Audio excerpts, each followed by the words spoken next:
Pizza Tower has a special place in my heart, and that's not due to my arteries most likely being clogged with pepperoni and cheese. When I was a younger lad, my parents bought me a Game Boy Advanced for Christmas, and the first game I got was Wario Land 4. Now, I had played plenty of Mario games at this point in my life and had even heard of this Wario character, so I thought I knew what I was getting myself into. However, Wario didn't play like his Italian counterpart. Wario charged and tackled, threw stuff, and essentially functioned as a whirlwind of destruction. While I thoroughly enjoyed the game mechanics and how Wario played, what I fell in love with was how absolutely wacky the game was. It had a unique, bizarre vibe, and the happy world of Mario didn't quite share the same characteristics. While there have certainly been other Wario games since Wario Land 4, I was convinced I would never play another game that gave me that particular feeling of absurdity. Enter Pizza Tower. In Pizza Tower, you play as Peppino Spaghetti, the owner of the seemingly struggling Peppino's Pizza.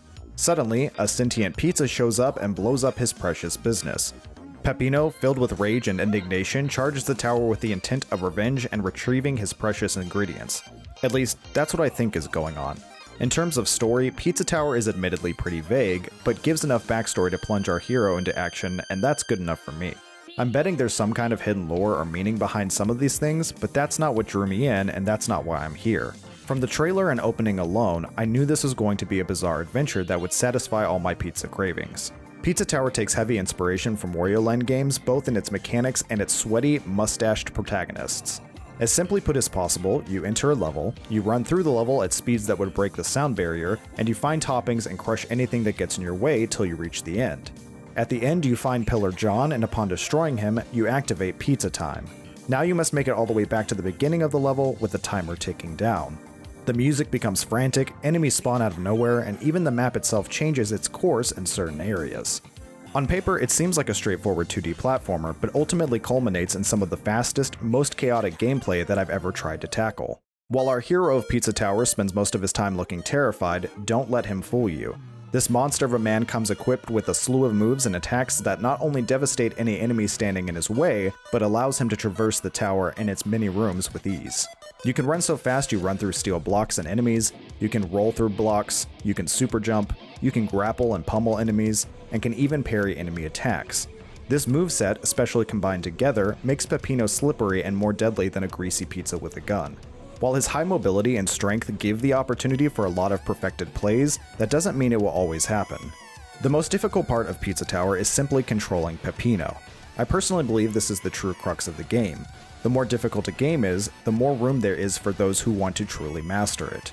If it's not evident enough by my gameplay footage on screen, I will blatantly confess that I never truly mastered Peppino and his frenzied skill set. It's crucial that you stay focused and always keep your reaction time sharp while playing, lest you run poor Peppino headfirst into a brick wall and lose all momentum. That said, I still had a ton of fun. I don't think that a game has ever made me feel so incompetent at playing it while I still enjoyed every second of it. This wasn't the normal case of a game having a steep learning curve either. In other games, it makes sense to be terrible at first until you truly understand the mechanics and how things function. Here, I definitely had my head wrapped around the fundamentals, but lacked the actual skill to pull off a lot of it. Regardless, I believe it's designed to be that way. I beat Pizza Tower in about 5.5 hours, but I don't think the ultimate goal is to just finish the game.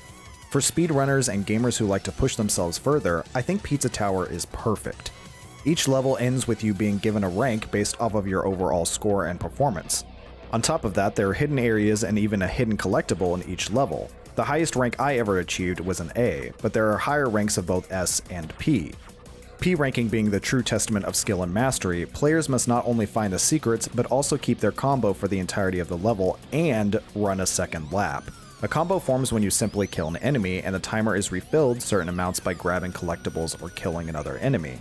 However, the combo is broken if time runs out, and getting hit by enemies reduces the timer by 2.5 seconds. The combo timer is only 6.7 seconds long, so even a single hit from an enemy can break your combo if you're not careful. The second lap is an optional extra challenge that, upon entering it, starts your race to the exit over again. So in order to get the P ranking, not only do you have to complete the entire level without breaking the combo, but you basically have to run through it again an extra time. With me at the controller, I was just happy to finish the level. So while I beat the game in a relatively short time, other players will be able to sink hours upon hours into perfecting their runs with pixel-perfect accuracy and refining their movement skills. Just as an example, I found this speedrun on YouTube made by Uncle Giol. I just wanted to show some gameplay in comparison to my own to show you what people can accomplish with practice and a lot of skill. I'll link his full speedrun down in the description as well if you're interested in checking out the whole thing. Just showing a side-by-side comparison, you can clearly see the difference in skill level. Evidently, I'm not much of a speedrunner, but that's okay. Someone like me who's more just here for the fun and experience can enjoy Pizza Tower alongside people who are willing to memorize and grind in order to get faster times or perfect scores. Along with the foundational mechanics that can be mastered, Pizza Tower offers a ton of unique variety and gameplay from level to level. Each floor has 4 different levels tied to the floor's central theme. However, each of these levels comes with a unique mechanic that adds on to the already wacky controls.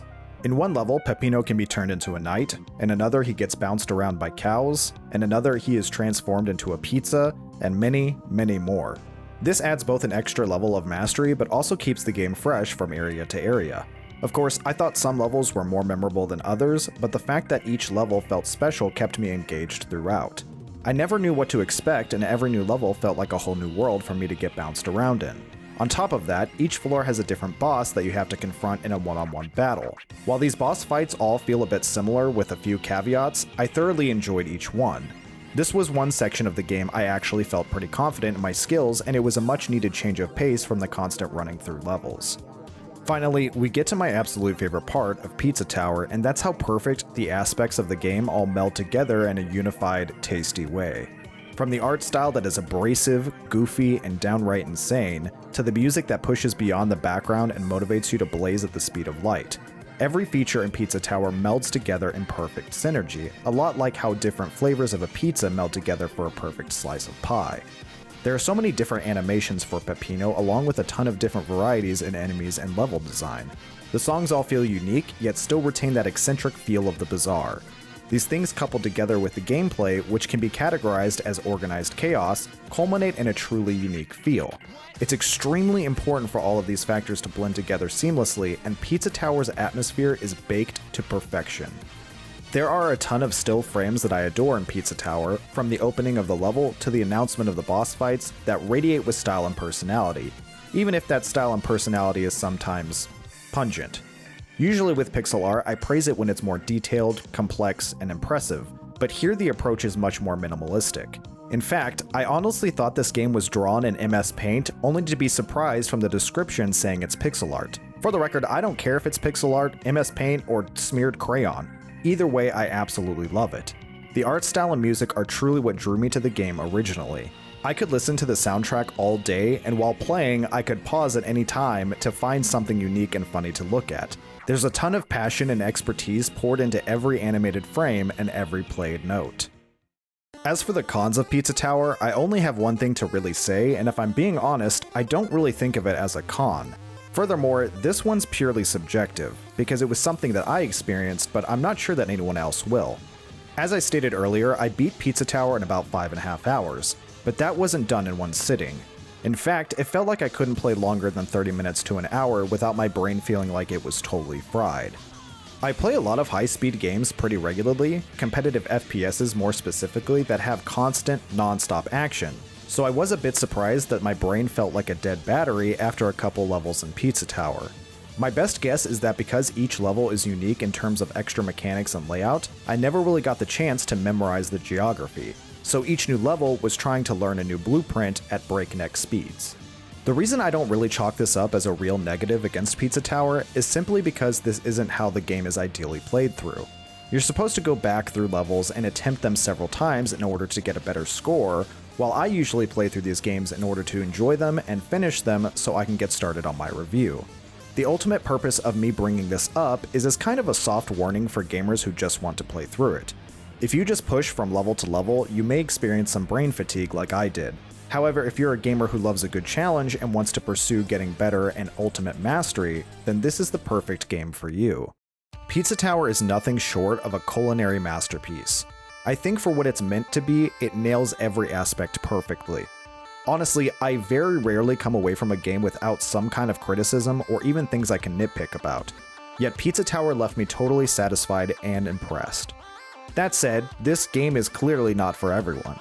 It's definitely targeting a specific audience, but if you're in that audience, I truly think you'll be blown away with how fun it is, how well Peppino controls, and how many obstacles there are to overcome. If, however, you aren't in the target audience, I would still suggest giving this game a try if it piques your interest.